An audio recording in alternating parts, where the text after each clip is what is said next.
She was a nurse, a mother, a woman simply showing up for her early morning shift. But before the sun could even rise over Egg Harbor Township, New Jersey, Victoria Alexander's workplace became the place where her life would be taken. And what makes this story even more chilling is what investigators say happened before the shooting. Her estranged husband, Brandon Alexander, had allegedly posted disturbing messages online, including words that sounded like goodbye. But by the time anyone understood the warning signs, it was already too late. So what led to that terrifying morning at ExcelCare? And how did a domestic situation turn into a deadly workplace attack? Stay with me, because this case shows how danger does not always start with a loud warning. Sometimes it starts with messages, behavior, and red flags people don't fully recognize until after tragedy strikes. Welcome back to Storytime, where we cover real stories, real crime, and the twisted endings no one saw coming. Don't forget to like, comment, and subscribe to Storytime. This story takes us to Egg Harbor Township, New Jersey, a quiet community near Atlantic City. It's the kind of place where people go to work, raise families, and live everyday lives. But on the morning of April 13th, 2026, that quiet was shattered inside a rehabilitation facility on Delilah Road. According to authorities, officers responded to ExcelCare around 6 a.m. after reports of a shooting. The woman killed was 38-year-old Victoria Alexander, also known as Victoria Brown Alexander. She worked as a nurse at ExcelCare, and those who knew her described her as caring, comforting, and kind-hearted. Reports say she was loved by residents and staff, and she took pride in caring for others. Victoria was not walking into a dangerous job that morning. She was walking into her shift. She was going to care for patients. She was doing what nurses do every single day, showing up for people who need them. But investigators say Brandon Alexander, her 35-year-old estranged husband, was already waiting for her in the parking lot.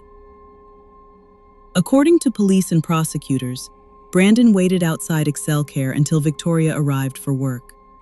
When she pulled into the parking lot, investigators say he blocked her vehicle with his own car. Then, according to reports, he got into her vehicle and left 2 notes on her dashboard.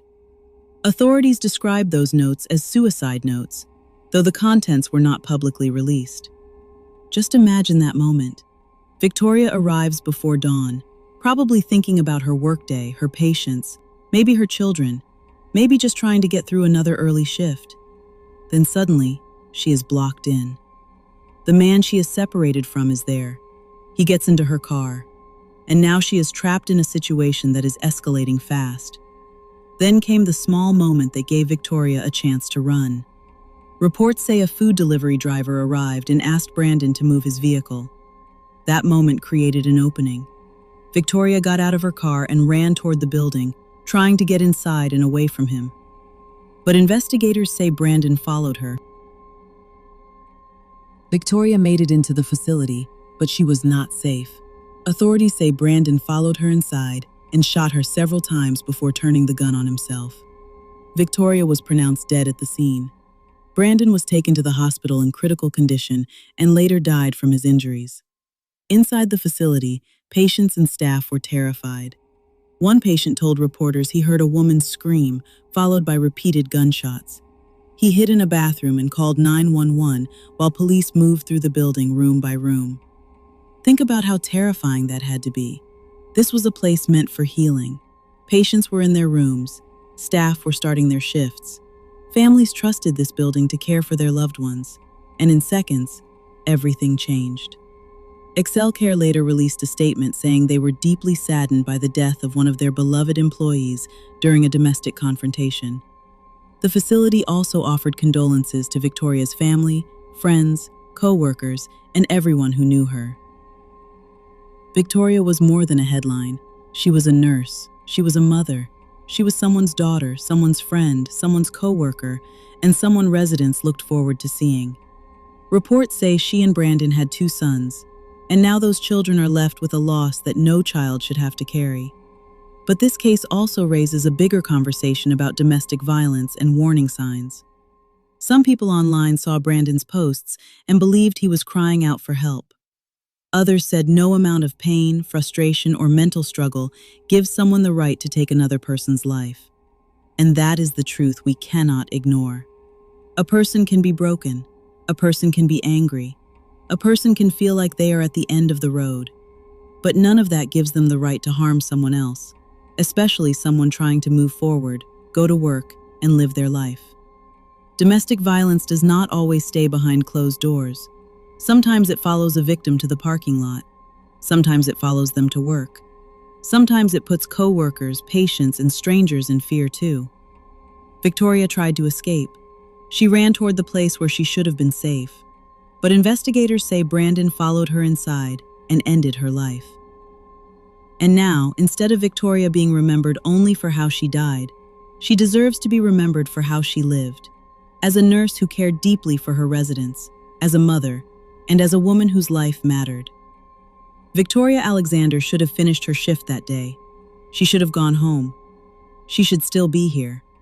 So I want to ask you, when someone posts warning signs online, who should step in? And how can workplaces better protect employees dealing with domestic threats? Nursing center shooting in Atlantic County. Action News broke the story 24 hours ago right here.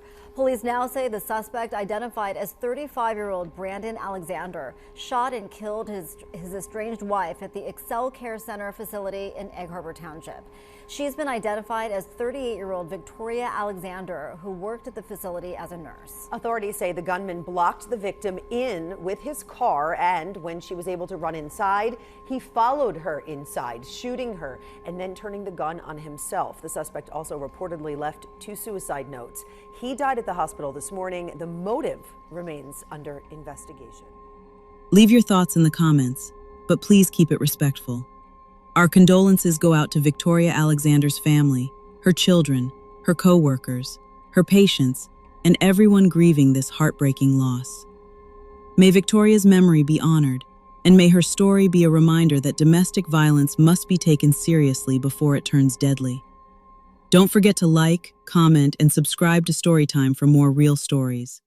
Stay safe, stay aware, and I'll see you in the next video.